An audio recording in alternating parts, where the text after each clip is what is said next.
The Subcommittee on Oversight and Investigations will come to order. The subcommittee is meeting today to hear testimony on the oil and gas industry. Under Committee Rule 4F, any oral opening statements at hearing are limited to the chair and the ranking member or their designees. This will allow us to hear from our witnesses sooner and help members keep their schedules. Therefore, I ask unanimous consent that all other members' opening statements be made part of the hearing record if they are submitted to the clerk by 5 p.m. today or the close of hearing, whichever comes first. Hearing no objection, so ordered. Without objection, the chair may also declare a recess subject to the call of the chair. As described in the notice, statements, documents, or motions must be submitted to the electronic repository at hnrcdocs@mail.house.gov. Additionally, please note that as with in-person meetings, members are responsible for their own microphones. As with our in-person meetings, members can be muted by staff only to avoid inadvertent background noise. Finally, members or witnesses experiencing technical problems should inform committee staff immediately. At this time, I want to ask unanimous consent to allow the following members to ask questions at today's subcommittee hearing: Representative Stauber, Representative Harrell, Representative Graves, and Representative Boebert. Hearing none, so ordered. I'll now begin with my opening statement. I have long said that congressional hearings are opportunities for representatives and witnesses to be in conversation with Americans. Yet, despite receiving billions in taxpayer subsidies, every witness that we invited today from the oil and gas industry declined to answer to the American people. For example, Devon Energy is a Fortune 500 company and the biggest oil producer on federal land in the lower 48 states. That should have been reason enough for Devon to be here today, answering questions with significant implications for our public lands and natural resources. As you can see, Devon Energy is not here. Of course, there are other reasons that I asked Devon to testify. Like all oil companies, Devon gets special tax breaks intended to encourage fossil fuel production. When it drills on public lands, Devon also benefits from outdated royalty rates and rental fees that haven't been updated for inflation in 40 years. U.S. taxpayers spend roughly $650 billion annually on fossil fuel subsidies, and we have a right to know what we're getting in return. Another reason is that boom and bust cycles are nothing new in oil and gas. In fact, the last big crash was only 5 years ago. But instead of preparing for the next inevitable rainy day, it seems as though the oil and gas industry only planned for a government bailout. There's simply no reason that large companies like Devon should have been caught by surprise or without the cash reserves to weather the latest economic downturn. Yet oil and gas companies were huge beneficiaries of coronavirus relief legislation. The industry received over $10 billion in direct aid, lobbied the Trump administration for access to the Main Street lending program, got it, and then raised another $100 billion in the bond market. Instead of using these funds to keep workers on payroll, the oil and gas industry cut 100,000 jobs and spent on stock dividends for shaky investors. Devon, for example, laid off 22% of its workers, got $220 million through various relief programs, bought a competitor, and paid shareholders $257 million in dividends. I invited Devon's CEO, who made $13.3 million last year, to discuss these decisions, but he declined. I also invited the CEOs of ExxonMobil and EOG Resources, who are similarly accepted millions in benefits while paying out millions in executive compensation and shareholder dividends. I wanted to give them the opportunity to set the record straight in case I'm getting something wrong. They both declined. I invited Ms. Kathleen Sagama, president of the Western Energy Alliance, that represents many of these oil and gas companies. She has testified before this committee on countless occasions and appeared twice in the Senate late last month, but she declined the subcommittee's invitation. Then I invited her colleague, who found the time to attend a Republican forum in this committee just a couple weeks ago. He declined. That's 0 for 5. Ms. Sagama's refusal to answer our questions was particularly surprising and disappointing because the whole point of trade associations is to speak up for their members, including in congressional hearings. If Ms. Sagama were here, I might ask her why her website features a report about President Biden's leasing pause with false information that contradicts the U.S. Energy Information Administration and the Federal Reserve Bank of Dallas. I might ask her why this report was funded with taxpayer dollars, but edited by the oil industry before publication. I might ask her how policymakers like me can work in good faith with industry leaders like her, despite this pattern of behavior. Because Ms. Sagama refused to even show up, we won't know if she could answer these questions. I came to Congress to fight for families no matter what special interests I have to stand up for. In my nearly 2 decades as a consumer advocate, I've seen the way that big banks prey on regular Americans to line their pockets. And I came to this committee with an open mind about the oil and gas industry. It's hard to do that, though, when companies get billions of dollars from taxpayers, but can't be bothered to testify in Congress about what they use that money for. Congress is poised to consider some of the most consequential climate bills in decades, and dialogue is central to our democracy. We are fortunate to have an impressive panel of experts today to tell us more. We look forward to your testimony and learning from you about these important issues. The chair would now recognize the ranking minority member for any statement he wishes to make.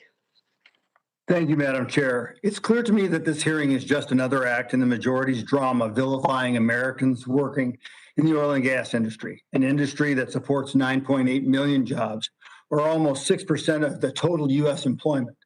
Somehow, quote, learn the code, end of quote, became a bannable offense on Twitter when people wrote to reporters losing their jobs. But somehow it's an acceptable subject for a congressional hearing if the victims losing their jobs are oil and gas workers. To score points before the hearing, Chairwoman Porter took to social media to tweet out invitations she sent to witnesses and followed up with another tweet when they declined or were unable to attend. The majority's antics of posting the invited witnesses to their website was described by the media as, quote, an unusual display, end of quote, and that it was, quote, an apparent shaming gesture, end of quote. Interestingly, the majority only invited American companies and left alone foreign competitors. Perhaps that's because the chairwoman doesn't want to offend the one that provides oil to her constituents, Saudi Arabia's Aramco. Yet somehow the majority continued to the B teams, or is this the C or D teams? I can't keep track anymore which set of majority witnesses we're on at this point.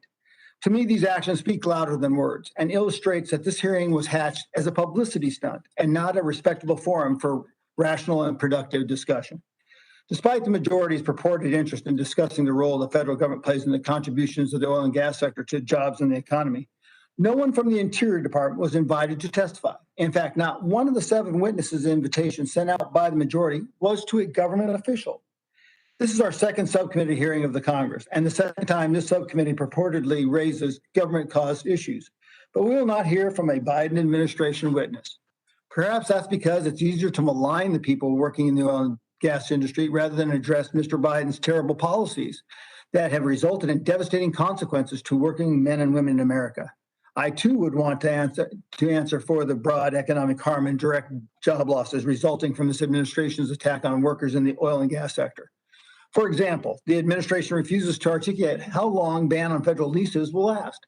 Instead, an interim report reviewing federal land leases is expected sometime in the summer. If the report is anything like the initial report on Mr. Biden's 30 by 30 federal land grab, more questions will be raised than answered. The impacts of banning federal land leases, however, are concretely established. As they say, facts matter. For example, if the federal leasing ban on onshore oil and natural gas is made permanent, then by 2040, $300 billion in wages and $159 billion in state tax revenues will be cumulatively lost. Additionally, local jobs and education funding are being negatively impacted. The chief educators from 5 states wrote to Mr. Biden's detailing the effects on their states. Educators shared that shutting down oil and gas production on federal land would translate into the loss of hundreds of millions of dollars for public education and a loss more than 27,000 direct jobs in Montana, Utah, and Wyoming alone.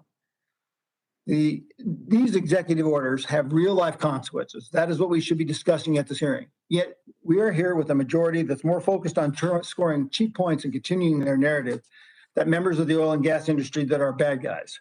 This mischaracterization blatantly ignores the facts. So that's what I'm going to focus on. First, domestic oil and gas production provides millions of American jobs and funds critical programs like the Land and Water Conservation Fund. Second, domestic oil and gas production is crucial for our nation's security and energy dependence. The state of California may find it acceptable to import a majority of its crude oil from foreign sources, but I do not.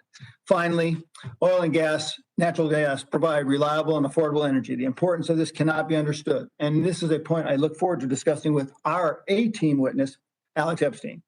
It is my hope that our conversation grounded in substance facts will counter the dramatic narrative being pushed by my colleagues across the aisle.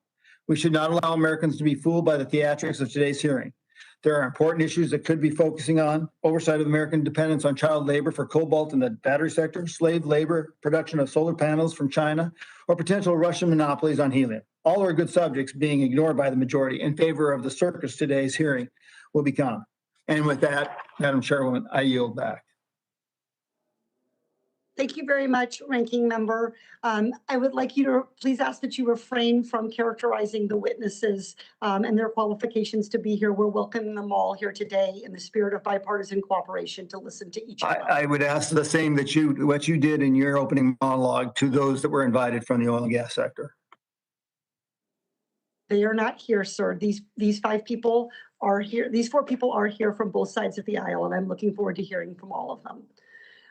Now I will introduce our witnesses, all 4 of whom I welcome to testify before this committee. Mr. Michael Patrick Smith, an author and former oil field worker. Ms. Laura Zachary, co-director, Apogee Economics and Policy. Mr. Alex Epstein, president, Center for Industrial Progress. And Mr. Tim Stretton, policy analyst, project on government oversight. I want to remind the witnesses that under our committee rules, they must limit their oral statements to 5 minutes, but that their entire statement will appear in the hearing record. When you begin, the timer will begin, and it will turn orange when you have 1 minute remaining. I recommend that members and witnesses use stage view so they may pin the timer on their screen.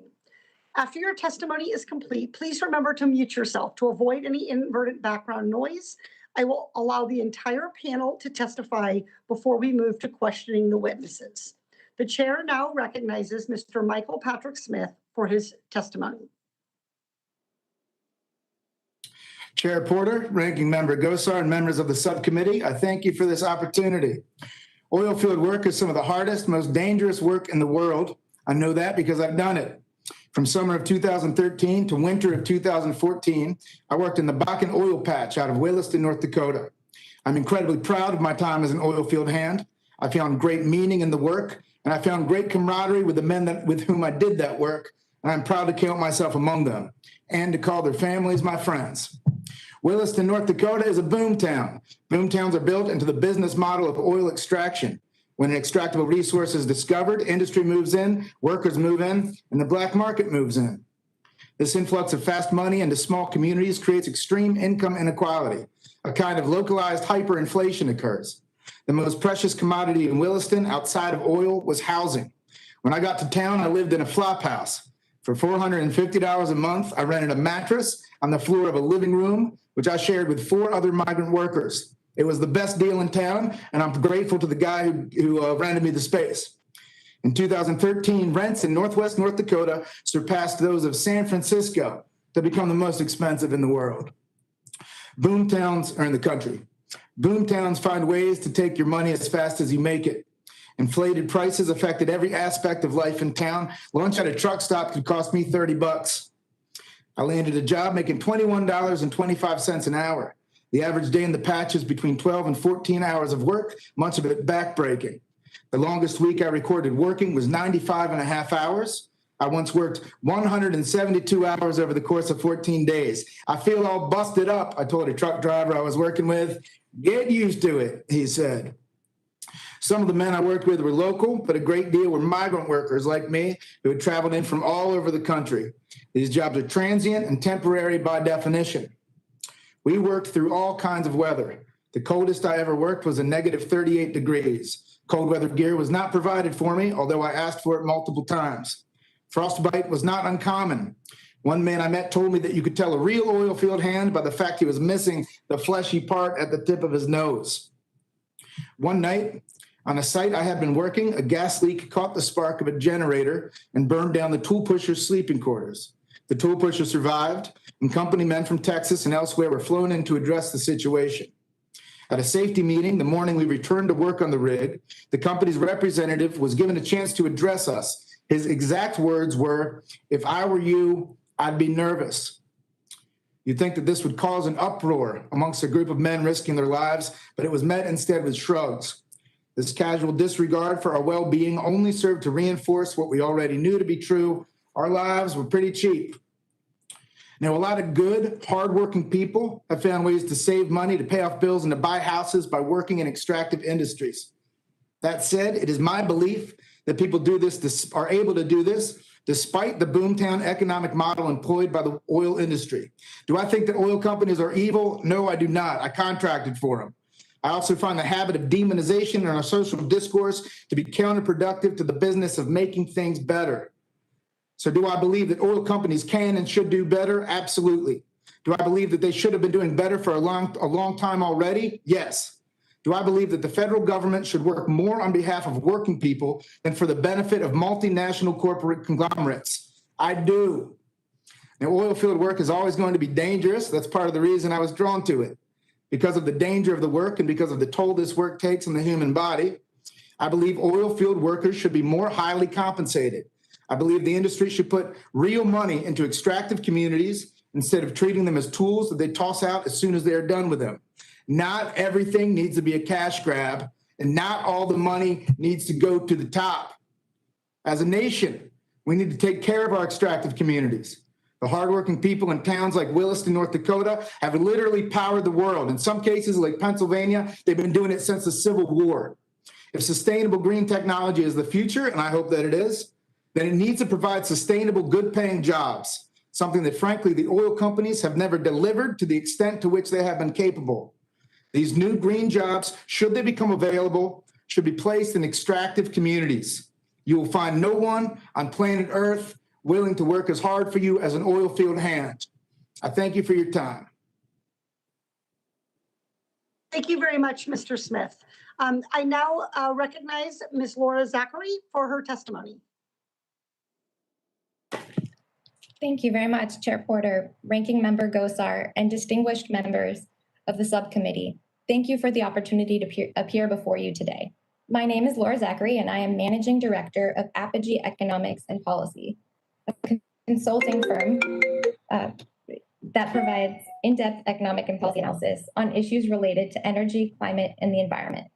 As an independent consultant, I have worked on numerous research projects over the past 5 years involving fossil fuel development on U.S. federal lands and waters.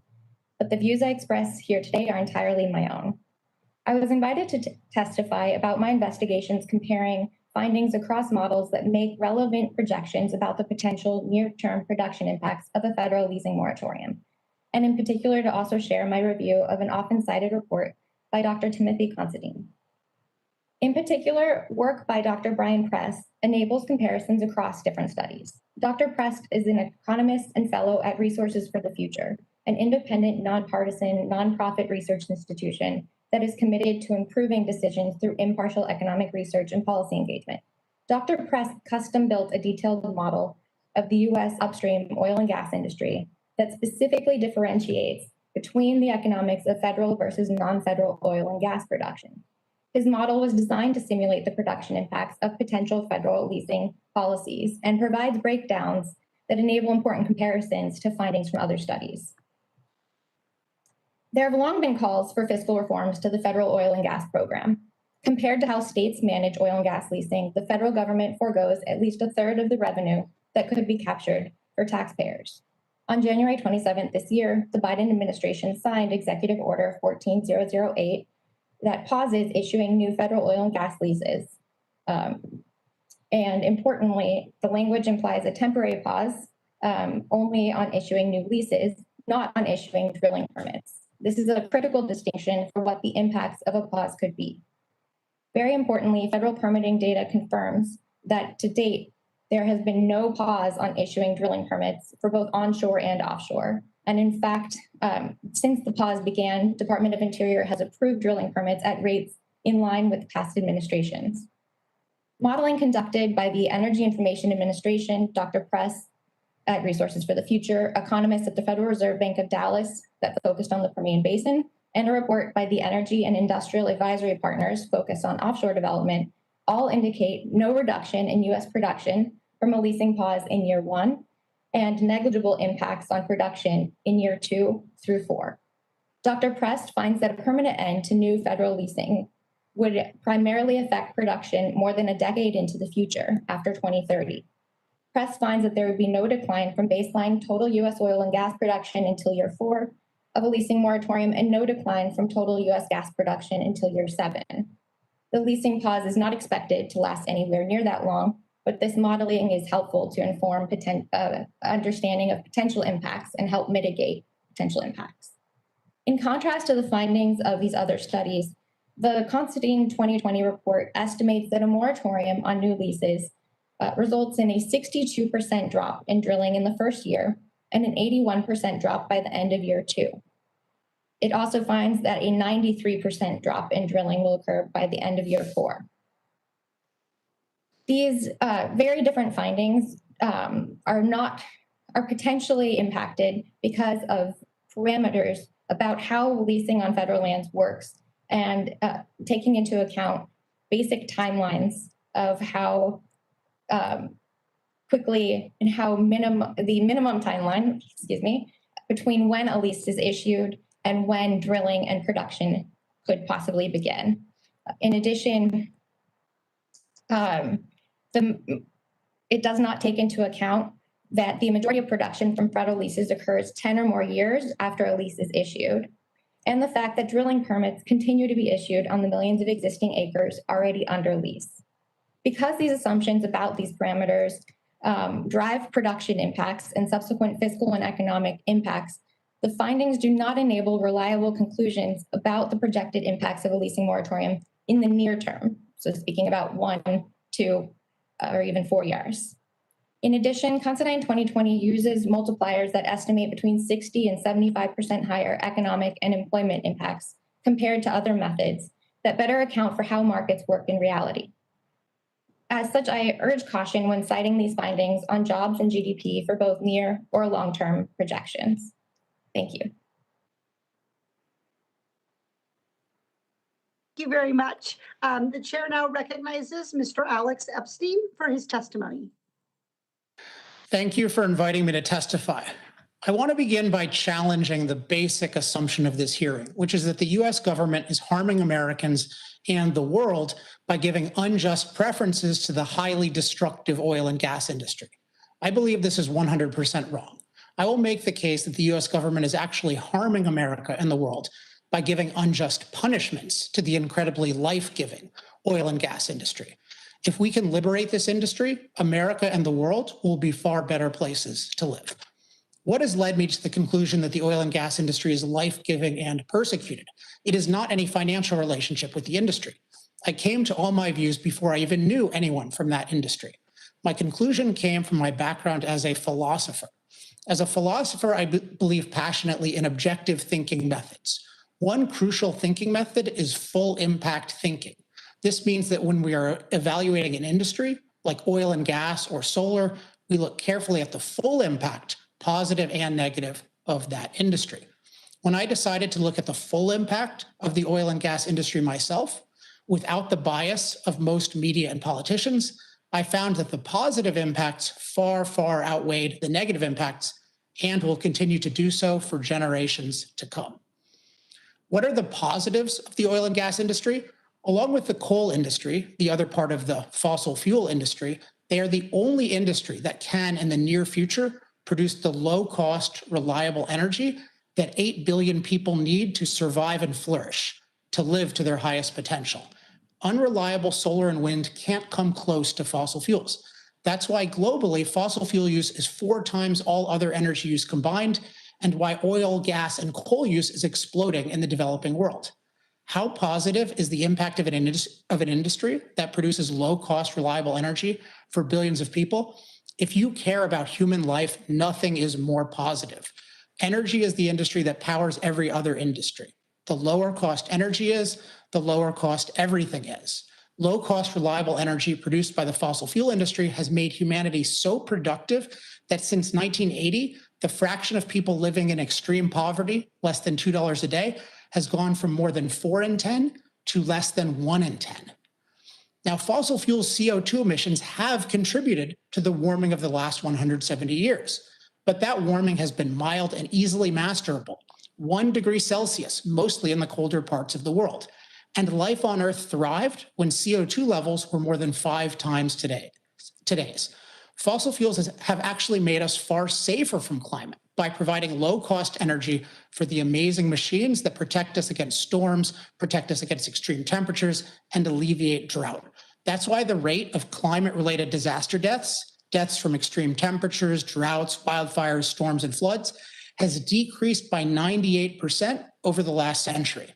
The global leader of the life-giving fossil fuel industry is the highly innovative US oil and gas industry, which has helped billions of people climb out of poverty and can help billions more if our government stops unjustly punishing it. While the focus of this hearing is the alleged unfair preferences that the US oil and gas industry gets, the full impact of our energy and environmental policies is to unjustly punish the oil and gas industry via numerous prohibitions on development, along with mandates and exorbitant subsidies for wind and solar.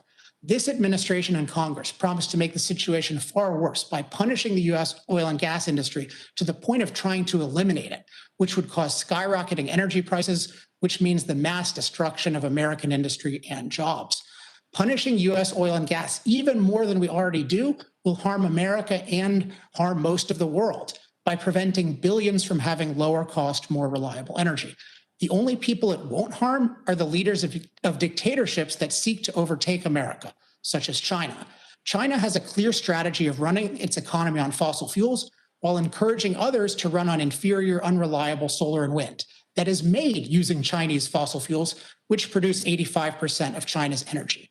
In 2020, China added 38 gigawatts of coal plants and has 247 gigawatts, enough to power 3 Texases, in development, all designed to last 40 plus years.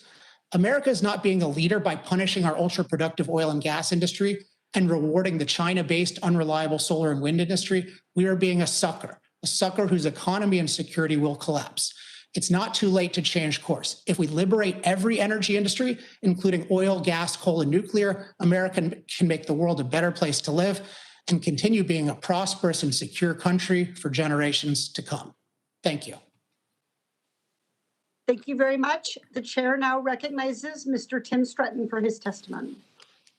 Chair Porter, Ranking Member Gosar, and members of the subcommittee. Thank you for the opportunity to testify today on behalf of the Project on Government Oversight, or POGO.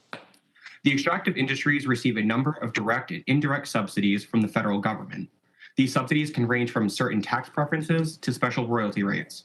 Additionally, new relief programs designed to tackle the economic impact of the ongoing pandemic have produced programs such as the Paycheck Protection Program and the Federal Reserve's credit lending facilities and bond purchases that have also greatly benefited the industry. Today, I will focus on how the extractive industries have exploited the nation's natural resources royalty regime while simultaneously benefiting from corporate welfare and why congressional action is needed. For decades, POGO has shed the light on the need for the federal government to ensure the oil and natural gas industries are paying their fair share for the publicly owned resources they extract and profit from. Chair Porter, this is why we support your bill, the Ending Taxpayer Welfare for Oil and Gas Companies Act, which would modernize the onshore leasing system for the first time in a century by increasing royalty rates on publicly owned onshore leases. Because taxpayers own resources such as oil and gas that are extracted from public lands, the government is legally required to collect royalties for the resources produced from leases on these lands. POGO's investigations into the federal government's oversight of the oil, gas, and mining industries have uncovered widespread corruption that allowed industry to cheat U.S. taxpayers out of billions of dollars worth of potential income. Given the amount of money at stake in the oil and gas industry's history of deliberately concealing the value of the resources they've extracted with the intent of underpaying royalties, The government should be particularly vigilant in ensuring companies pay their fair share for the resources they extract. Similar reform is needed for hard rock minerals. Taxpayers receive zero royalties for minerals extracted from public lands throughout the West. One estimate puts the value of these hard rock minerals from Western public lands at $300 billion since the law was passed, but none of it goes to the taxpayers who own the land. Nearly 150 years after the passage of the General Mining Act of 1872, Congress needs to re-examine this arrangement. In addition to benefiting from unreasonably low royalty rates, the extractive industry has received significant federal assistance during the ongoing pandemic. Last year, POGO launched a comprehensive COVID spending tracker. The extractive industries have received roughly $6.3 billion in PPP loans, $774 million of which went to the oil and gas sector. What we found that is in addition to PPP, extractive industries have also benefited from COVID relief programs established by the Federal Reserve. According to Bailout Watch, the Federal Reserve issued $582 million in loans to 37 oil and gas companies through its Main Street lending program, which was created to help small and medium-sized businesses. The Federal Reserve has also conducted corporate bond purchases, which according to data in our tracker benefited at least 36 oil and gas companies to the tune of nearly $400 million. It's worth noting that COVID spending data has serious limitations, leaving our insight into the spending incomplete. One particular shortcoming that makes it difficult to track the level of assistance reaching each industry sector is the fact that we do not normally collect the industry sector information from assistance recipients. Another major gap is that no data has been collected from the companies on how they use the funds they receive, despite specific directives from Congress to collect the information and make it publicly available. As we consider whether COVID-19 relief should have gone to the extractive industries, it is important to note that this relief comes off the heels of the oil and gas industry receiving a massive financial windfall with the passage of the 2017 tax law, which included direct one-time benefit payments that totaled $25 billion to just 17 oil and gas companies. The government should not be constantly providing oil and gas industries opportunities to save money at the taxpayer's expense, especially not while budgets of state and municipalities that benefit from these royalties are strapped. More oversight and transparency is needed to ensure relief funds were spent correctly and went to their intended purpose. As I close, Congress should be ensuring that extractive industries pay their fair share for resources extracted from public lands. Unfortunately, for too long, this has not been happening. I commend the subcommittee and the leadership of Chair Porter for taking on this critical issue. POGO stands ready to assist in any way we can. Again, thank you for the opportunity to testify today, and I'm happy to answer any questions you may have. I thank the panel for their testimony. The chair would now recognize the ranking member of our full committee, Mr. Westerman, the gentleman from Arkansas, for any opening statement he would wish to make.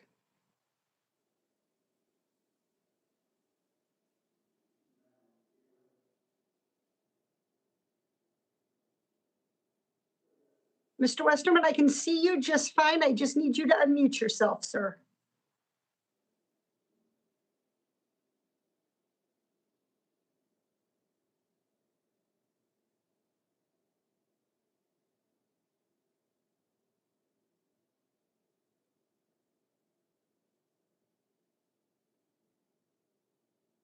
Just going to give Mr. Westerman another second because this is challenging for all of us, and I would like him to be recognized if possible at this time. If we're not able to do it now, I will pause in between the questioning to allow him to give an opening statement as this is a technical issue.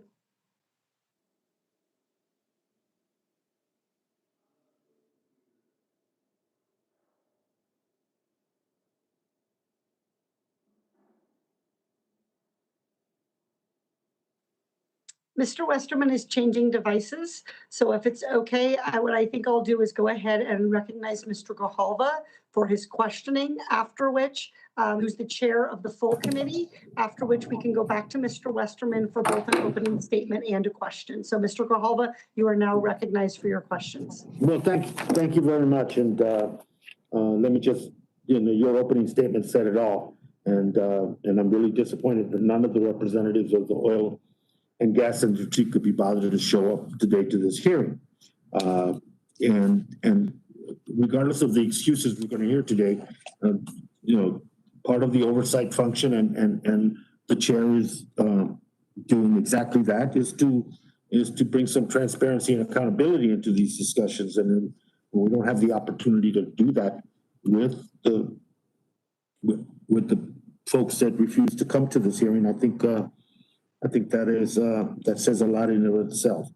If I may, just one question, and Mr. Stratton, you gave us some troubling facts and figures about how the oil and gas industry spent millions of dollars in government benefits, then turned around and paid millions to their CEOs, shareholders, and slashed all the jobs that we listed in one of the worst pandemics in our lifetime.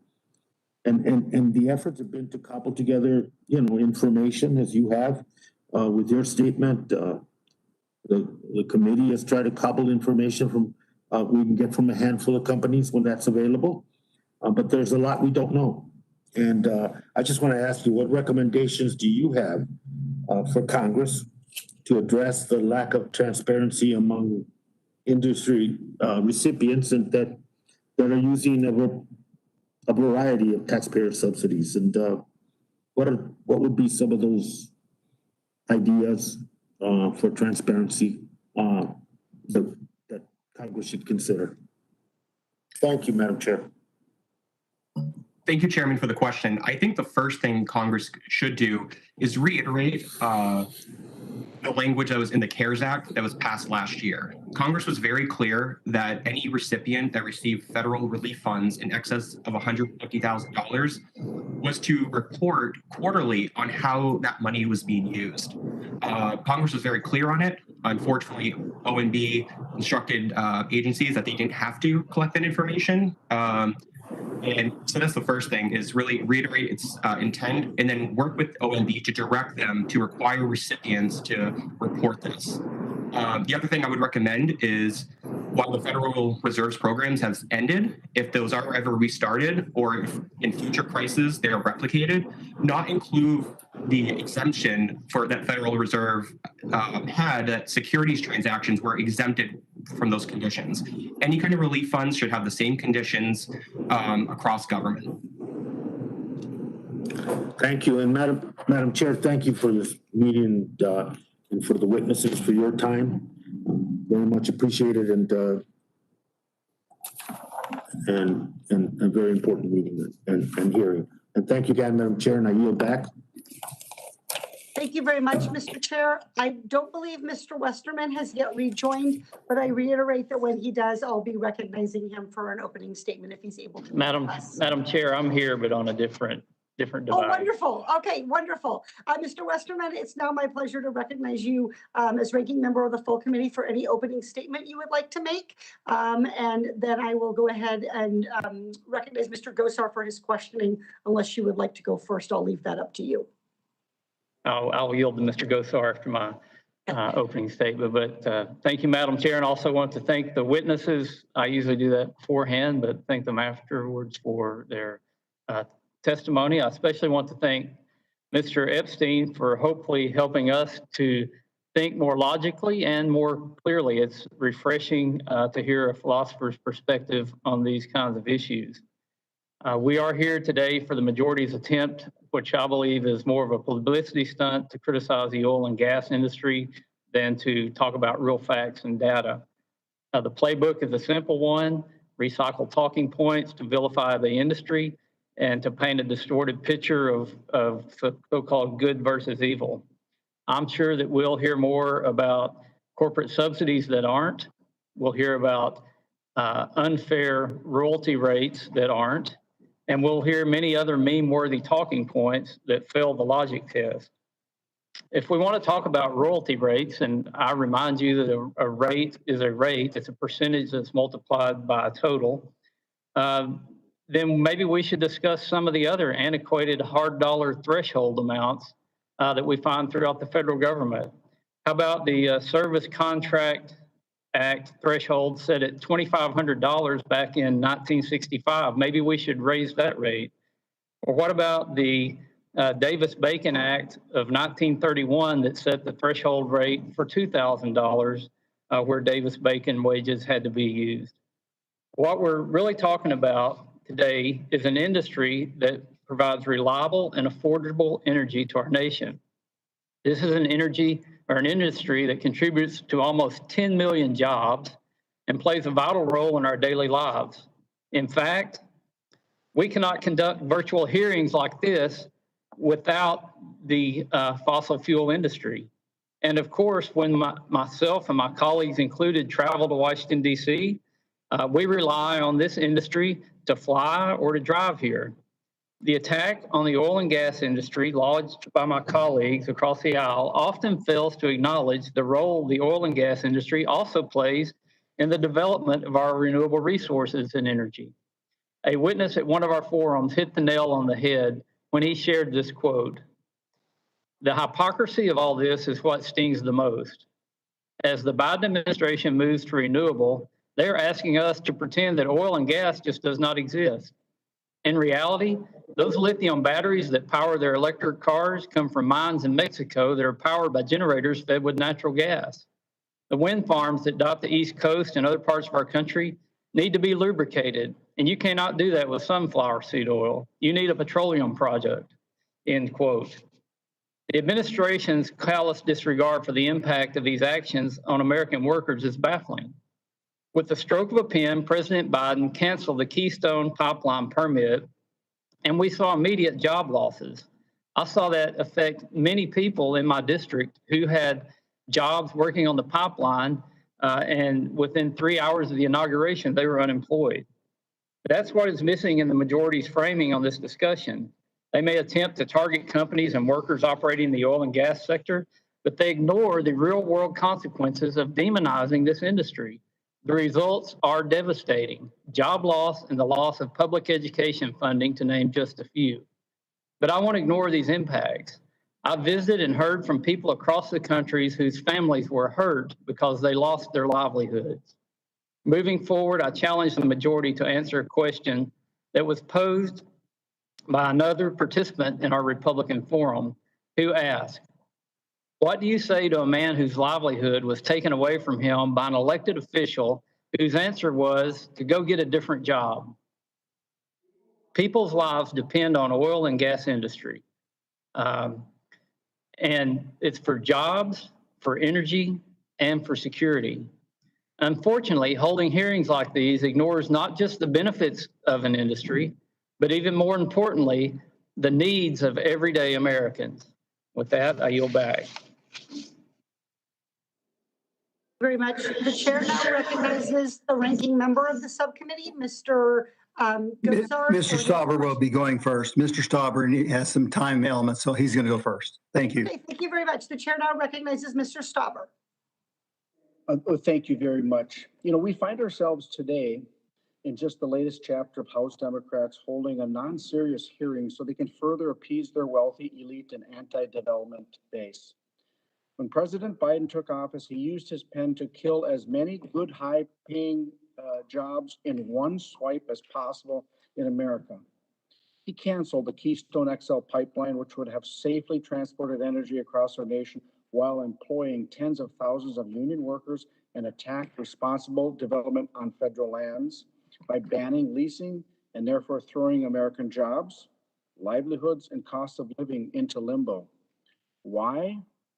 To appease the Green New Deal agenda of his party, which we see embodied here today in this hearing. Meanwhile, President Biden has been great to the jobs, livelihoods, and costs of living in Russia.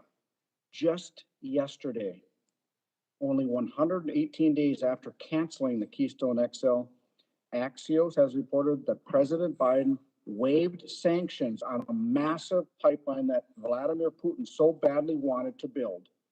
The Keystone XL pipeline had project labor agreements in place with the Teamsters, operating engineers, pipe trades, and the building and construction trades. This is a question for Mr. Epstein. How many Teamsters, operating engineers, pipe trades, and building and construction trades are there in the project labor agreements in place with the Nord Stream in Russia? And I'll rephrase that. How many of those union members have project labor agreements with the Vladimir Putin Nord Stream pipeline in Russia that is supported by Joe Biden. How many project labor agreements are in place? Do you know? To my knowledge, zero. Okay, so we have the president of the United States who won't allow pipelines in our country, but has agreed to and supported pipelines in Russia. Is that correct?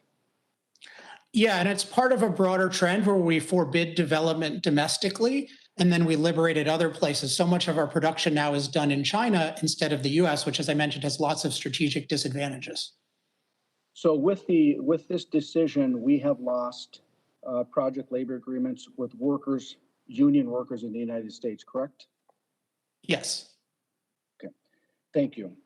Because true stakeholders were sent insulting invitations under false pretenses today, which they justifiably declined. They are unable to share the success stories today. So I will. I had the privilege of traveling to New Mexico earlier this year to tour an oil well plugging operation. I discussed environmental standards with on-site BLM officials and watched the contractors safely work on their operation, which was a footprint about the size as our committee room today. I also had a roundtable discussion and learned how New Mexico schools received nearly $1.4 billion in funding from oil and gas just last year. And before I close, I encourage everyone here to check their environmental privilege. It must be nice to up and leave a comfortable living in New York City to go sightseeing in Middle America. Many of my constituents went and made good money in Middle America, such as in the Bakken oil fields, before going on to successful family supporting careers in oil and gas and other sectors. And they take pride in the fact that they help develop the cheap energy that fuels our vehicles and keeps our lights on and is affordable for the lower and middle class. Thank you, and I yield back. Thank you. The chair will now recognize herself for 5 minutes for questioning. Mr. Stratton, how long has your organization been conducting oversight of oil and gas production on federal lands? For decades. I mean, this is one of the, we started doing this work in the early 90s. And actually some of our earliest work in this space was uncovering in excess of $1 billion of unpaid royalties to your home state of California. And you mentioned, what are some of the patterns? You've been doing this for decades. What are some of the patterns that you observe over time? The oil and gas industry working with each other to really undervalue the resources they were selling, fraudulently telling the government what the value of those resources, which really left unpaid billions of dollars in unpaid revenue going to the federal government. And I wanted to ask you about you mentioned in your testimony some of the use of pandemic relief programs, PPP loans, Main Street lending program, Federal Reserve lending facility bond purchases. Can you tell us about, what's your best estimate about how much money in direct benefits did the federal government give the oil and gas industry as part of COVID relief? So it's very difficult because, again, we don't have the full numbers, but we've identified at least $6.3 billion in PPP funds, about $400 million in Federal Reserve funds, but it really is difficult without the incomplete data. And I've been a real champion for that transparency for all industries. I think that we should have that industry information across the board for all of these programs. And I'll also note that one of the other challenges is that the CARES Oversight Board continues to this day to not have ever had a chair and have been unable to do some of that oversight work of Treasury and that Federal Reserve lending program that it was supposed to be able to do. I wanted to ask, do you know how many jobs, because jobs are important, do you know how many jobs we saved as a result of these $6.3 billion in PPP loans, the $582 million in Main Street, and the $400 million in Federal Reserve lending? How many jobs for oil and gas industry workers did we keep? Sadly, we don't, and that's what's really missing from this. And once the pandemic is over, the American people are going to want to know. I mean, we've sent trillions of dollars in various relief bills. The American people are going to want to know where that money went and the effect it has. And without that the recipient reporting information, we won't be able to evaluate this. And so the next time there is a financial crisis or an economic crisis and we look to create relief programs, we won't be able to use this as a model moving forward without that data. I just want to say this is one of the reasons I invited the oil and gas companies to come testify so they could give us the exact job information so that we could understand better how our money was spent to actually create jobs. Ms. Zachary, are you familiar, in your testimony, you mentioned this study done by Timothy Consini on President Biden's leasing pause? Yes. And you've said this study overestimates the effects of the Biden administration policies by 70 to 85%. Is that right? Yes, in the long run, yes. Now, there's lots of charts and tables. The study looks really legitimate. But what he says is there's going to be a 62% drop in new wells this year.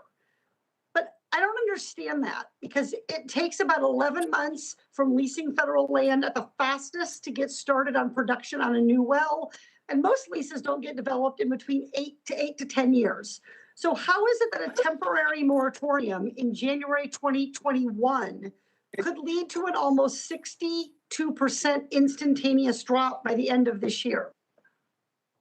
Yes, well, it's difficult actually to recreate the exact modeling that was done by Dr. Constantine, but it appears, and that's because the data that was used is actually, it's not specified what the data is. And the modeling, the regression itself,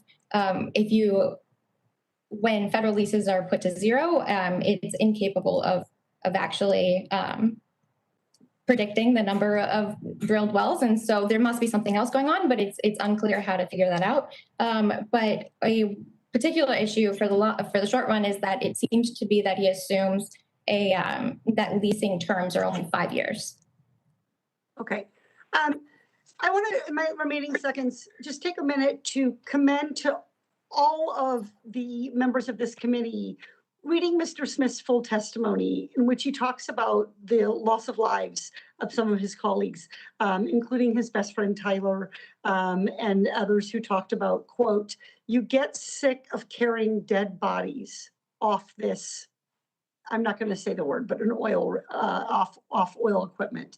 Mr. Smith, I just want to express on behalf of the workers who do this dangerous work, my sympathies for the loss of your friends and your colleagues when you were an oil worker. And with that, we're going to now recognize Mr. Gomert. You are now recognized for 5 minutes.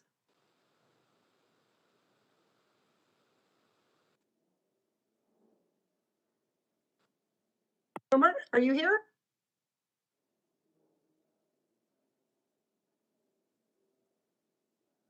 Madam Chair, I think that's Mr. Gosar. Oh, I'm sorry. Mr. Gosar, you are correct. I apologize. Thank you so much, Mr. Gosar. Mr. Epstein, thank you for joining us today. I'm looking forward to your perspective. Reliable and affordable energy is a humanitarian issue. There are some people who have made environmentalism a religion. Rather than focus on solutions that can make lives better for people, some would prefer to vilify an industry that provides immeasurable benefits to people's livelihood and the function of modern-day society. You've thought deeply about these issues. Is the oil and gas industry evil? No, I think it's a highly moral industry. And the perspective I want to really reinforce today is we live in an energy-starved world. Billions of people have very little energy. 800 million people have no electricity at all.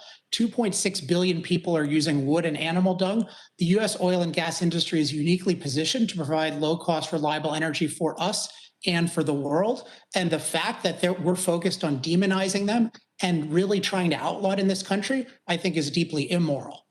So how do some of the oil and gas companies, actually most of them, contribute to the local communities? I'm from Western Wyoming, so I'm very aware of a lot of these mechanisms of contribution. Can you describe some of those?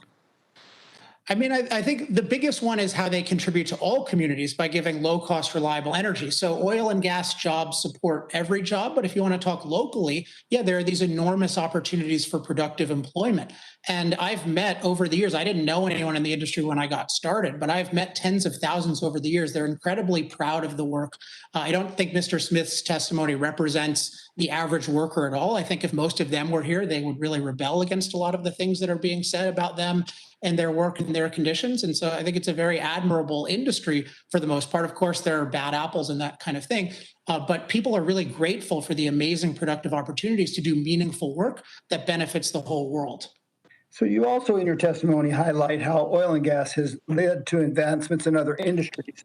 Now, as a doctor, I'm particularly interested in the field of healthcare. Can you describe how reliable, affordable, and plentiful energy impacts the care doctors are able to provide and the products it creates to extend our lives? Yeah, I think there are three big categories here, so I'll say them quickly. The most underrated is time. Because we have low cost, reliable energy powering agriculture, that frees up time for people to become physicians. We couldn't have millions of people fighting the COVID-19 pandemic without all the time freed up by fossil fueled machines. And there is no viable replacement for fossil fuels in the realm of agriculture doing what they do today. So that's one. Another is just all of the modern machines that make up modern medicine. Energy is machine food.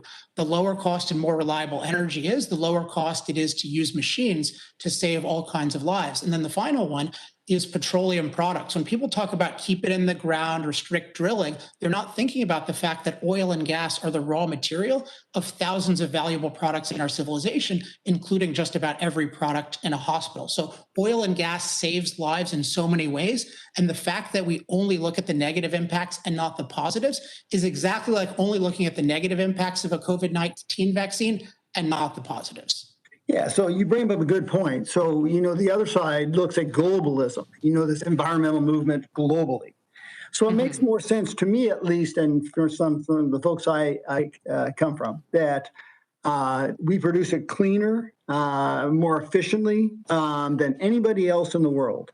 And so that geopolitical application, if you're an environmentalist, you want more American clean oil and gas out there versus Russian dirty or Chinese dirty gas, because it gets back to the narrative of enhancing our environment. Can you address that as well? So it is definitely true that American oil and gas, American coal have fewer negative environmental impacts than those of other countries. So there's this question of why are we so focused on stopping things here that we know full well, if we think about it, will lead to more dirtier fuel use overseas? And I think the reason is because we don't really value energy. We take for granted that we have low cost, reliable energy. We ignore the fact that billions of people need it around the world. And so we're so maniacally focused on eliminating CO2 emissions at all costs that we've made it a religion where just to do something symbolic to reduce CO2 here, even if it doesn't do anything globally, is considered moral. And I consider that immoral, to do something symbolic and to ignore the lives of billions of people, including millions of Americans who get harmed by these policies. I consider that immoral. Oh, I applaud you. And even Michael Moore has actually recanted and seen Jesus in regards to the use of fossil fuels. You can't get to the Green Deal without having the use of fossil fuels. Go ahead. Just one quick comment on Michael Moore, because I think it's important. The whole modern environmental movement has unfortunately been hijacked by an anti-human perspective that says that all human impact is bad. And you look at Michael Moore's movie, what it shows is he points out, yes, solar and wind have all these impacts, but he's against them and fossil fuels and nuclear. And that's what you see happening in the US. We oppose fossil fuels, we oppose nuclear. Unfortunately, Democrats are the biggest opponents of nuclear. Oh, I apologize if I'm out of time. Yeah, so there's a big anti-energy movement that is ultimately going to oppose solar and wind if they ever became cost effective, which they're far from. Thank you, Mr. Epstein. Thank you. The chair now recognizes Mr. Huffman for 5 minutes. Thank you, Madam Chair. And Mr. Epstein, the environmental perspective is not against energy. You're going to hear us defend safe, clean, reliable, cost-effective energy replacements to fossil fuel over and over again. So please, no more slight. The video is not working, Madam Chair. Is my There we go. Sorry, So Madam I Chair. disagree with that. I'm happy to explain why if you want. Well, this is my time, committee Mr. will- Epstein. yeah. My The committee time, will and the come to Koch order. brothers are not paying Mr. me Huffman for is it. This is recognized. just me. So, Madam Chair, let me start by saying it's disappointing to see that industry representatives have declined to be here. They've got a lot to answer for, but it's not surprising that they are no-shows. Instead of owning up to the damage of their pollution, or maybe following the lead of their European counterparts and beginning an earnest transition to clean energy, the leading American oil and gas companies are doubling down on a planet-wrecking business plan. Instead of investing in clean energy, they're investing in PR, just as they've done for decades, knowingly deceiving the public about climate science and about their role in causing and worsening the climate crisis. And today we got the fresh face of that disinformation campaign, a young, relatable philosophy guy in a t-shirt, no less, putting a hipster gloss on a thick layer of sophistry hatched in one of the Koch-funded institutes that pays him to bestow the banner of morality, no less, on their industry. Look, this testimony is like telling Mrs. Lincoln that if she just looked at it the right way, that night at Ford's Theater wasn't so bad. The acting and the set design were splendid.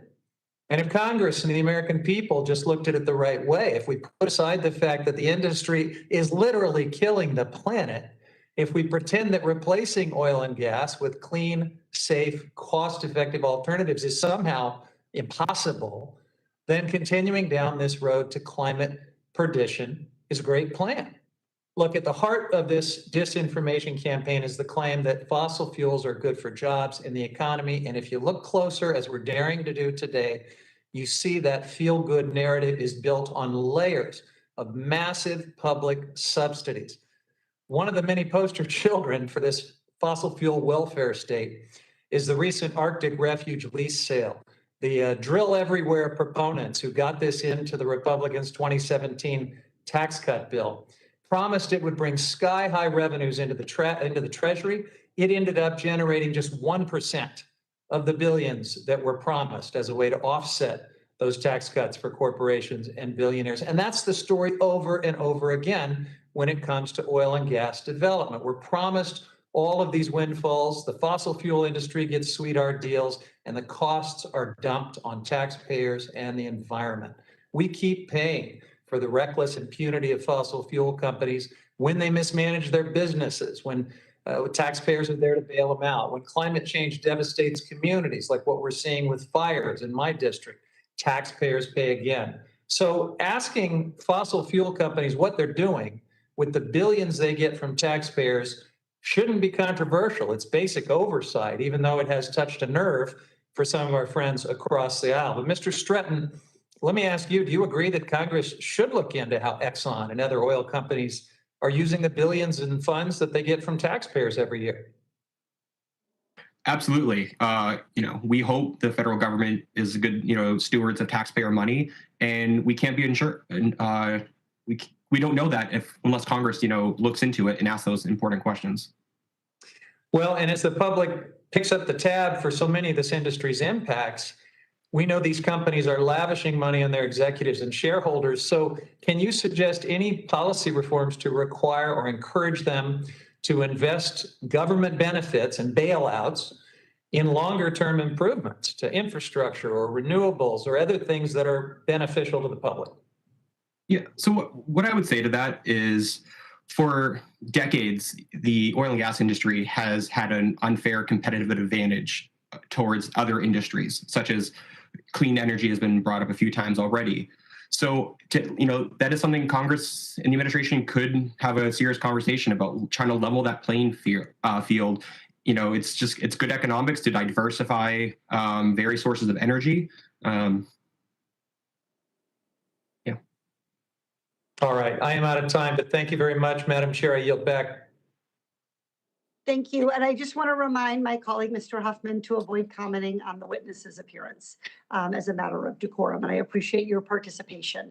At this time, the chair is going to call a recess subject to the recall of the chair in order to allow members to take votes. We thank in advance the witnesses for their patience, and we'll be returning to continue to listen and learn from you in a few minutes. So the committee is now in recess subject to the recall of the chair.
The subcommittee will come to order.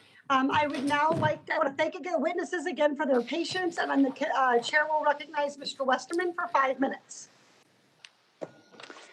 Thank you, Madam Chair. And again, thank you to the witnesses for your testimony today. Mr. Epstein, I feel a particular intrigue with your testimony.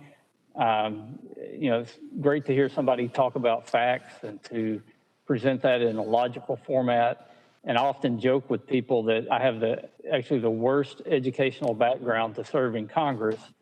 Maybe not as bad as your educational background for serving in Congress, but I'm an engineer, and I say engineers are educated and taught to think with logic and reason and base things on facts. And then I've got a graduate degree in forestry, and foresters look at long-term horizons. So, logic and facts and long-term horizons aren't always things that are appreciated in Congress. But I do appreciate you being here today. And I did get a chance to study a little bit of logic along my my college education path, and I was trying to remember some of those fallacies. I think one's called the false dichotomy fallacy, that would be an example like you either end all fossil fuels or the planet implodes and we die. It's like giving you only one option. And then if you disagree with a statement like that, then someone might cause you to experience another common fallacy called the hasty generalization, such as they would say, since you don't want to end all fossil fuels, then you are a climate denier, which would not be the truth either. But today I want to talk about another logic fallacy called the red herring. And Mr. Epstein, in your written testimony, you referenced a comprehensive analysis of federal subsidies per unit of electricity generated. In the last decade, you found that solar got 211 times more subsidies than natural gas. Wind received 48 times more subsidies than natural gas. Based on the left's red herring argument that it's oil and gas that receives more subsidies, are the facts being distorted here?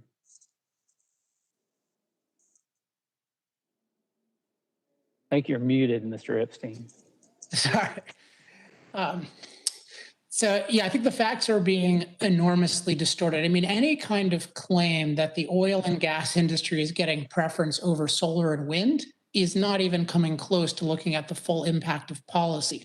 You mentioned that study I referred to, that's by Dr. Brent Bennett of the Texas Public Policy Foundation, but every study that looks at per unit subsidies comes to the same conclusion. I mean, and it should be very clear just from all the rhetoric around our government.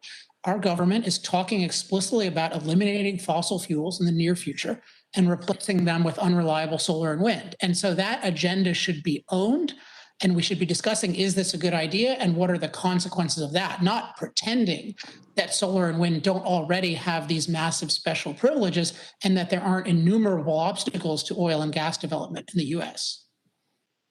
And, President Biden has talked about, and he's actually not just talked about, he's taken actions that have resulted in job losses, lost funding for public education, a general decrease in revenue generation, affecting programs that provide funding for things like the Land and Water Conservation Fund. The administration's targeting of the oil and gas industry can also threaten our nation's independence and security. And I think you talked about this a little bit in your opening, but can you elaborate a little more or expand on how China stands to benefit from a weakened U.S. Oil and gas industry? Absolutely. So one of the shocking misrepresentations of reality by the media and often by this administration and many in Congress is that China is, quote, eating our lunch on renewables, whereas in reality, China is 85% fossil fueled. The reason why almost all the solar panels are made in China and the raw materials are mined in China and crucially the raw materials are processed in China is because they have low-cost fossil fuel electricity. Keep in mind this statistic. Industrial electricity in China, and that's really the marker of how big an industrial economy you have, is 5 times that of the US. The so-called green energy that we're using is made using Chinese fossil fuels, as well as a lot of problematic labor practices. So for China, it's the best of all worlds if they want to reach dominance by 2049, which is an explicit goal of theirs, because they can use cheap fossil fuels to sell us unreliable, cost-adding solar and wind, and then gain a huge advantage. Your energy system determines your economy, and it determines your security. World War I, World War II, we're all won by the side with the best energy. It's truly terrifying that we are destroying our energy system so that China can make more money selling us junk. Yeah, I'm reminded of reading in a book about how the Grand Coulee Dam was built just before the war, and we had a huge excess of hydroelectric power up in Washington State, where we made processed the aluminum to make the airplanes. That literally, a lot of people say we won World War II because of the investment in Grand Coulee Dam and the abundance of electricity we had that could be used to refine bauxite into aluminum. And it may not be hydropower today, but we know, like you said, we have to have that energy security. And America has always been exceptional in developing our natural resources, doing it more environmentally friendly than other countries, and really being the innovators like we've seen with natural gas production recently. Mr. Westerman, I'm sorry, but your time has expired. Well, thank you, Madam Chair, because I need to go vote, and that's a good check that I can get back over and vote before the time runs out. Thank you again to the witnesses. Thank you. The chair now recognizes the gentleman from Illinois, Mr. Garcia, for 5 minutes. Thank you, Madam Chair, Ranking Member, and to the witnesses joining us today. We know that in order to combat climate change and protect communities and nature, we must stop burning fossil fuels. And yet our government continues to support the fossil fuel industry. Taxpayers fund these companies with up to $549 billion a year. And let me be clear, this is not a struggling industry. They're rolling in cash even after the pandemic. They received pandemic relief, and yet they are still laying workers off. And while big oil fights tooth and nail to cling to its special tax provisions, all under the guise and promise of jobs. I'd like to ask Mr. Smith some questions. I found your testimony very compelling. From your experience, Mr. Smith, working on an oil field, did it seem like the industry cared a great deal about the well-being of and health of its workers? I would say that there were, some individuals who definitely did care and expressed caring, but it didn't feel that way. It felt sort of from the top down, like it was, like we were a bit disposable. The corporate attitude, you might say? Yeah, I would say so. Okay, thank you. In your view, what are some of the impacts of the hyperinflation you observed in boom towns? Well, the biggest thing was that they sort of hollow out other services. So, for instance, restaurants weren't able to maintain staff, and the restaurant would have a sign on the door saying that they couldn't be open. I worked temporarily for a bit in a cabinet mill in Sidney, Montana, who had, I think, 6 employees. They told me that they had previously had between 20 and 30 or 40 employees, but they couldn't keep people hired because of the oil field wages and rent prices. Thank you for that. I want to ask you about how the oil and gas industry impacts the communities in which their drilling operations are located. Kathleen Sagama from the Western Energy Alliance, who declined our invitation to testify today, recently said in a written testimony to the Senate, and I quote, "We're proud that oil and natural gas federal lands is done sustainably and furthers the goal of environmental justice, and that the way," end of quote, "and that the way industry furthers social and environmental justice is mainly by providing, quote, stable, high-paying jobs," end of quote. I wonder whether frontline workers and communities would agree with that sentiment. I'm not sure that they would. That's a pretty tricky sentence that that she laid out there.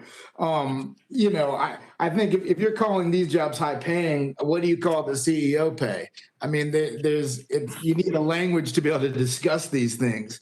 I also think that it's a real mistake to say that because people are proud or have gratitude because of the work that they do and because they take meaning in it, that they shouldn't be more properly compensated and that they shouldn't have stability in their jobs. They're two different issues.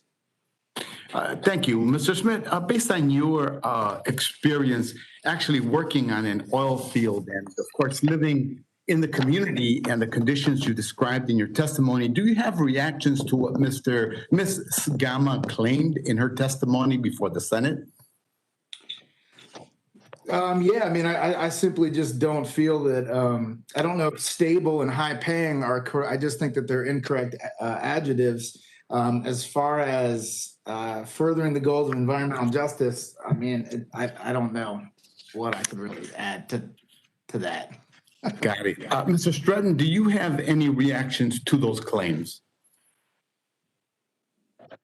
I think the only thing I would say is just because some of these jobs may be higher paying, I wouldn't consider that environmental justice. But I think Mr. Smith brought a really good point. These can be high paying jobs, but when you look at the salaries of those at the top, they pale in comparison. And as we've seen with some of these jobs, they've actually gone away in recent months during the pandemic, after these companies have received bailouts from the Federal Reserve. Thank you. It's pretty plain and simple. The oil and gas industry's lure and promise of good jobs isn't quite what it seems. It's clear that it's not only fiscally and environmentally irresponsible, but that it's also not in the best interest of its workers and local communities. Now is the time to stop corporate welfare and giveaways to the fossil fuel industry. I yield back, Madam Chair. Thank you very much. The chair will now recognize the gentleman from Utah, Mr. Moore, for 5 minutes. Mr. Moore, are you here? Okay, he may not be able to be here. The chair will instead recognize Mr. Gomert for 5 minutes.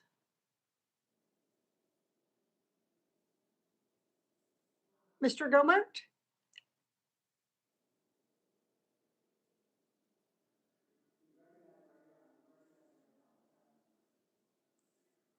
Going once, Mr. Gomert?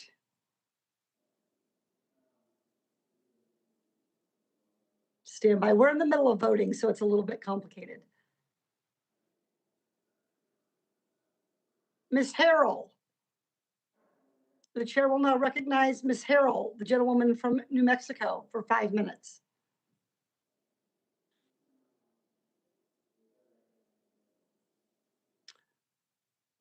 Ms. Bobert, the gentlelady from Colorado, you are now recognized for 5 minutes.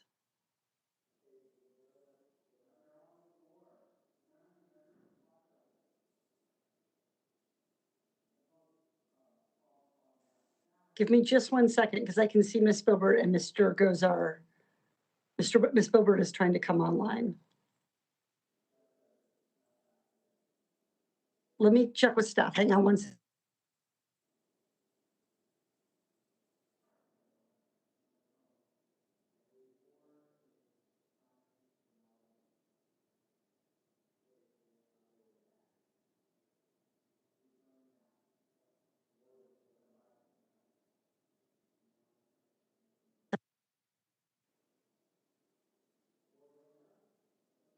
Mr. Moore, are you here? Yes, I'm here. Wonderful. If you could turn your camera on, I would be grateful, and you are recognized for 5 minutes when you're ready. I appreciate your scrambling to join us.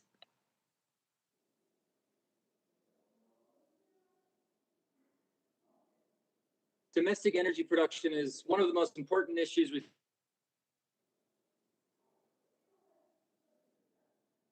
our homes, but royalties from mineral extraction fund critical conservation and education programs nationwide. In January, state education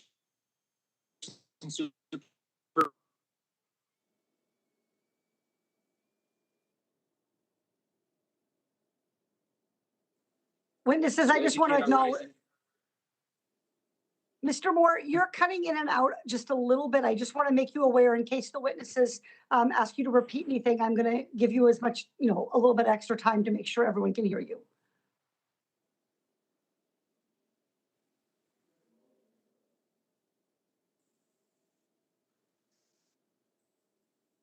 Is that any better?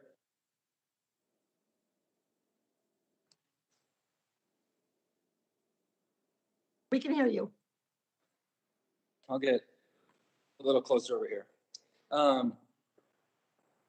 So I'm actually requesting unanimous consent on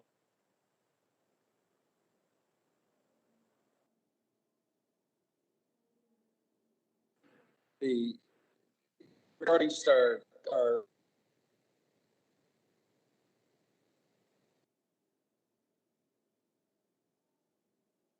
Mr. Moore, Mr. we're going to come back to you when you're able to get a more stable connection, because I want to make sure I can hear your request for unanimous consent.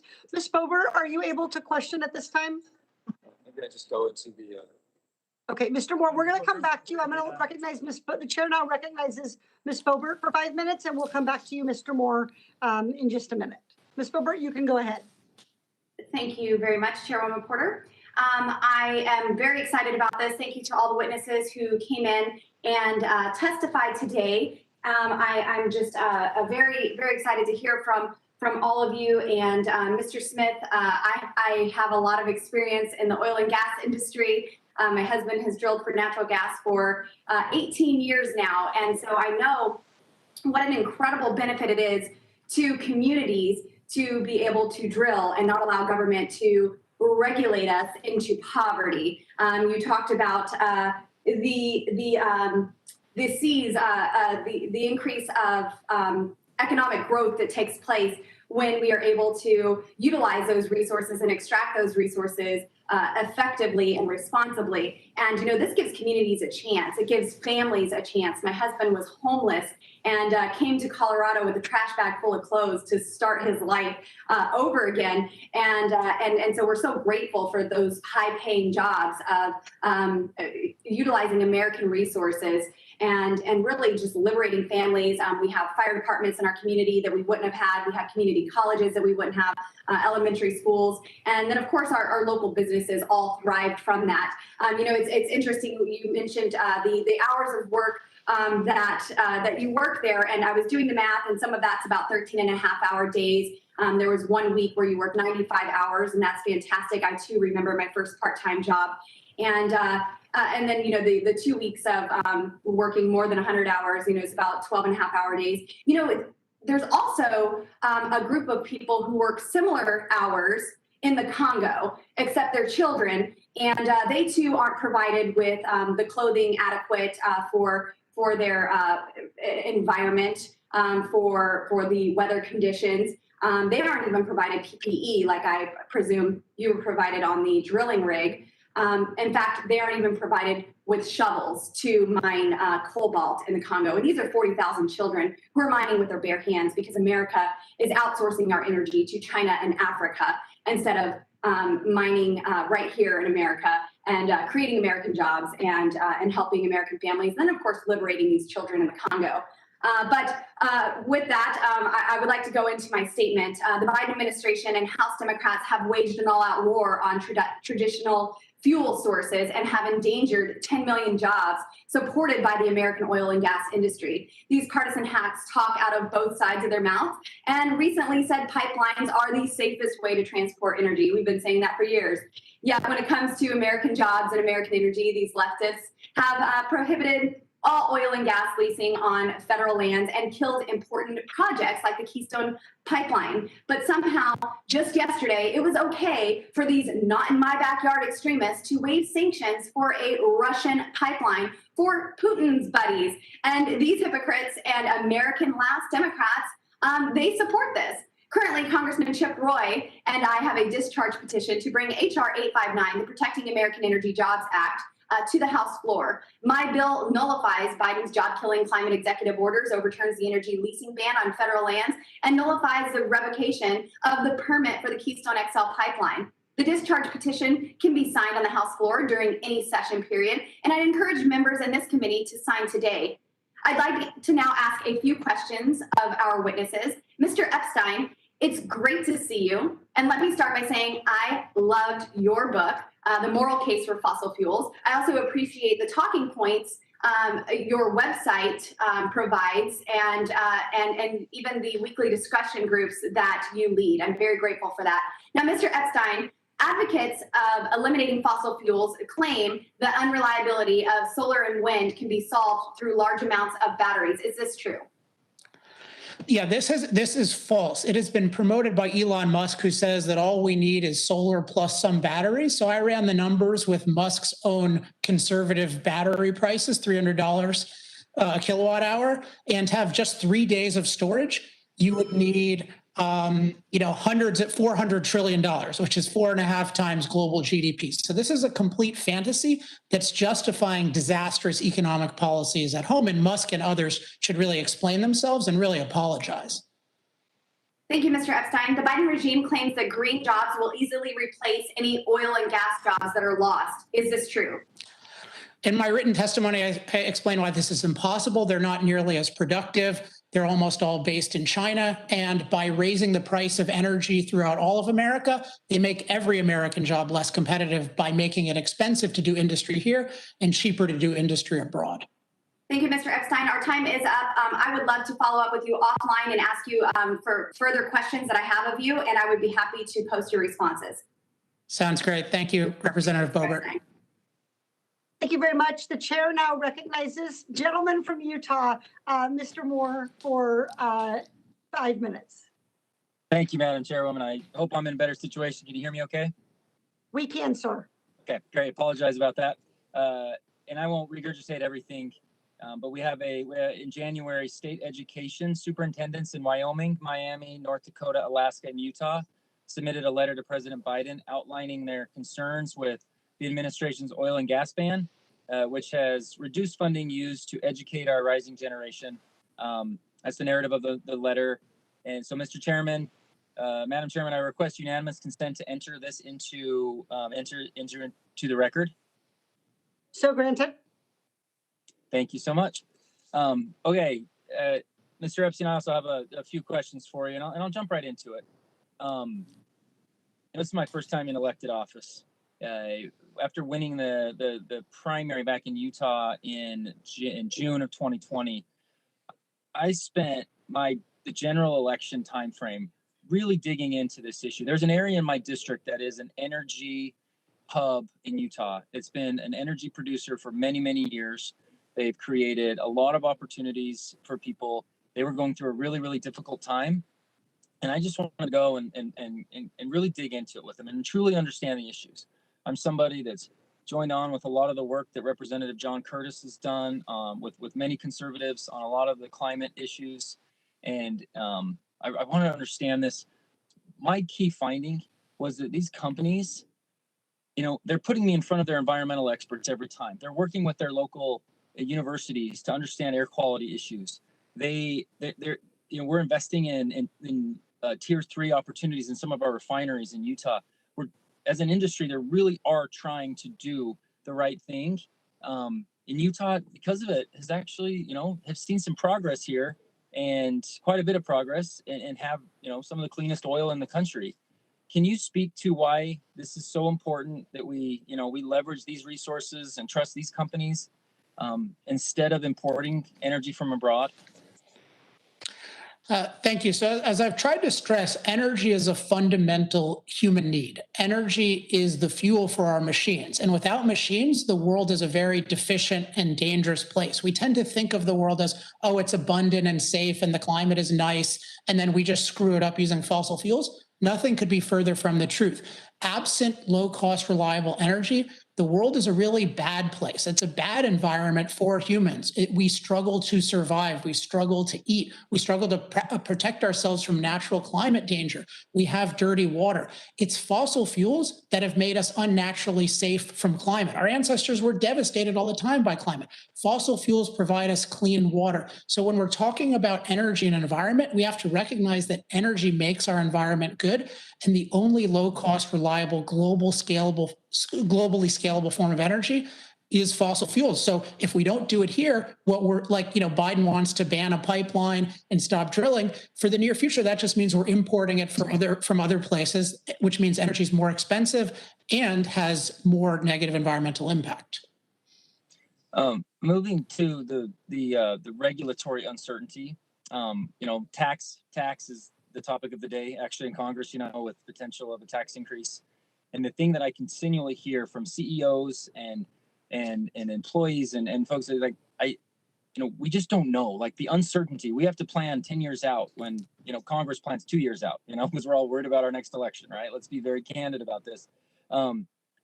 There's this uncertainty that goes on. And so in particularly with regulatory uncertainty, energy production on federal lands, do you have any suggestions on how to best address this, particularly with respect to federal lands?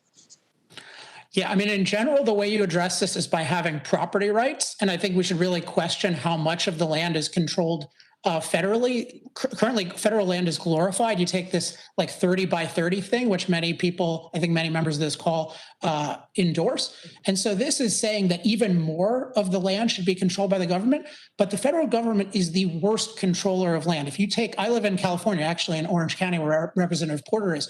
The biggest environmental hazard in the United States is the federally and Gavin Newsom controlled California forests. Like, we cannot manage forests at all. We let all kinds of debris. We basically turn our forests into bombs. And now we're talking about the federal government managing even more. So you either need to put stuff in private hands or you need very clear long-term rules. Before President Trump, I think it took something like 250 days to get approval federally, whereas on a state level it was often 30 days. This needs to drastically change. And unfortunately, we're going in the opposite direction, making it more difficult to drill on federal lands. Thank you. I'll wrap up. My time is done. Thank you, Madam Chair. Thanks, Mr. Epstein. Thank you. Thank you very much. The chair now recognizes the gentlelady from New Mexico, Ms. Harrell, for 5 minutes.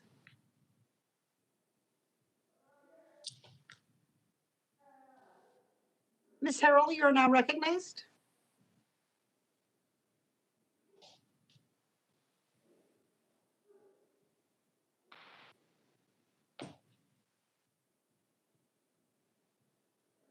Ms. Harrell is having some difficulty getting her sound on, so please bear with us.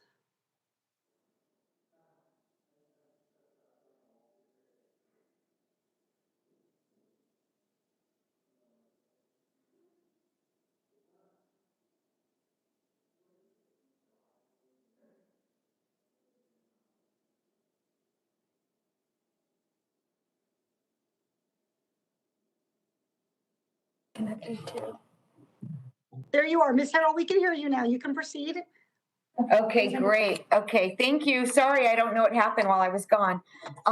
So thank you, Madam Chair, for holding this hearing, and I'm glad to be able to highlight the true success story of the oil and gas industry in my home state of New Mexico.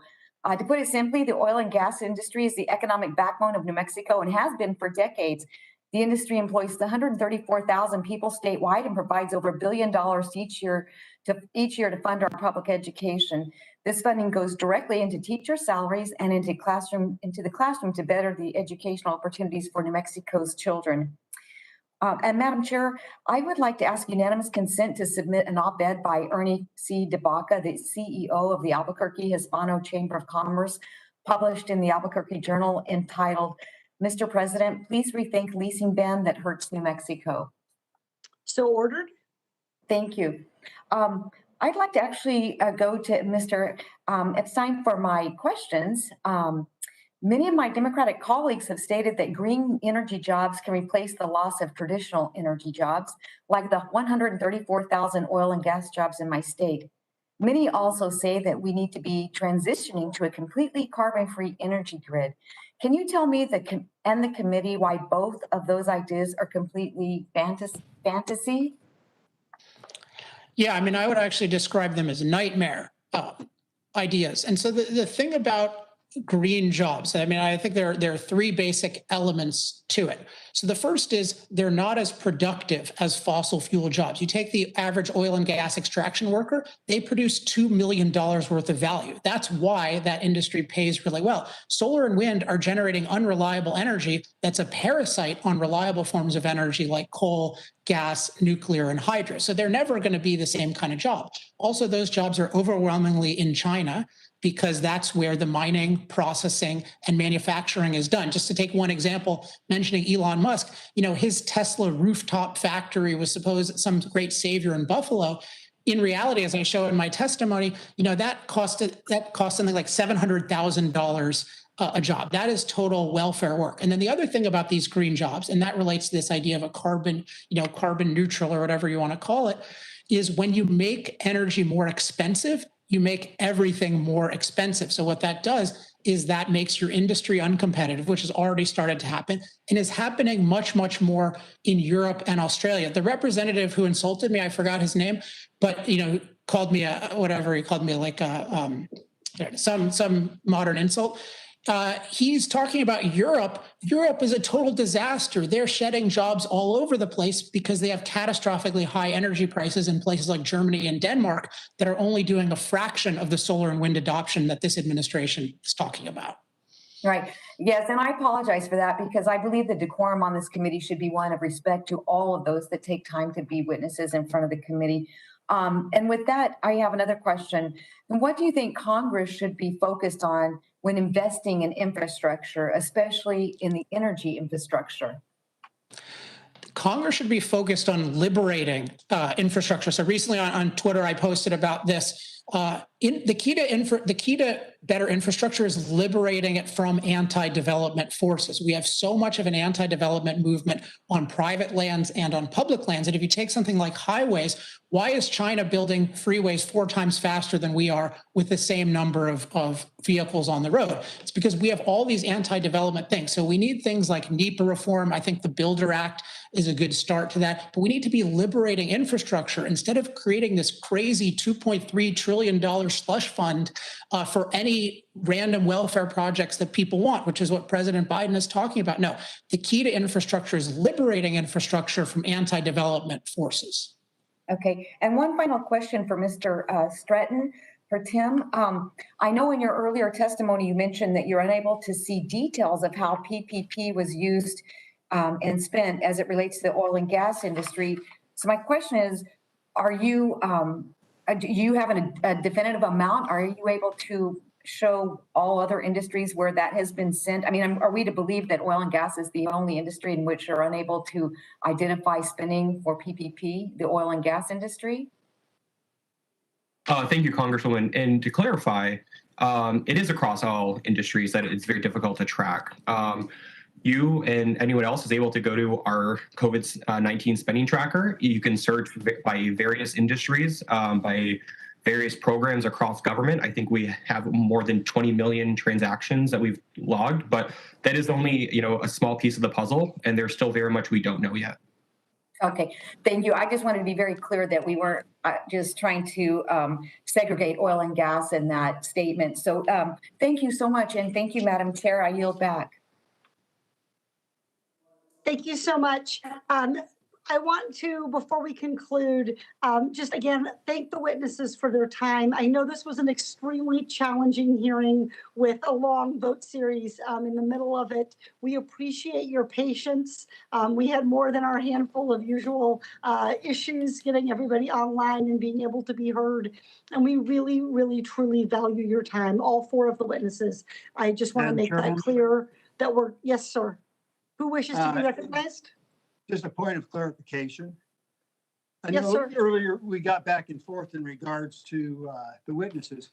I'd like to protect the integrity of the witnesses as well.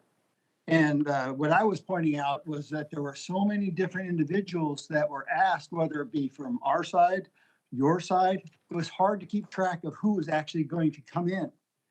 And I also wanted to make sure that I think the gentlewoman from New Mexico hit it on the spot, that when we had our first hearing, you personally attacked a 14-person small businessman from New Mexico as an oil baron, and you later threatened him with legislative punishment for his views he expressed as a guest before this committee. If they're truly a guest, that attitude's got to stop. And I just want, you want to meet us halfway, we'll meet you halfway and make sure that the guests are fairly treated. And I would yield back. Okay, Mr. Gosar, I'm in the middle of my closing statement. I appreciate your sharing your thoughts, and I'd be happy to have a conversation with you. And I want you to know that I admonish Mr. Huffman for his comment with regard to Mr. Epstein. I would hope you would consider also making an apology to the witnesses that you disparaged as C or D grade witnesses. All 4 of them have been welcomed here today and treated equally by me during this hearing. So it absolutely is important to maintain decorum, and I will, as subcommittee chair, I have been doing my level best in oversight and investigations to do exactly that. And we had a very professional and courteous hearing at our first hearing on disability access in our national parks and public lands. And I would like to continue that path of having professional and courteous hearings. I've appreciated all 4 of the witnesses being here, as I was just saying. I've appreciated their patience, and I've appreciated the robust questioning from all of our members. Our witnesses, thank you for your testimony. The members of the committee may have some additional questions for you, and we will ask you to respond to those in writing. Under Committee Rule 3.0, members of the committee must submit witness questions within 3 business days following this hearing, and the hearing record will be held open for 10 business days for these responses. If there's no further business, without objection, the subcommittee stands adjourned.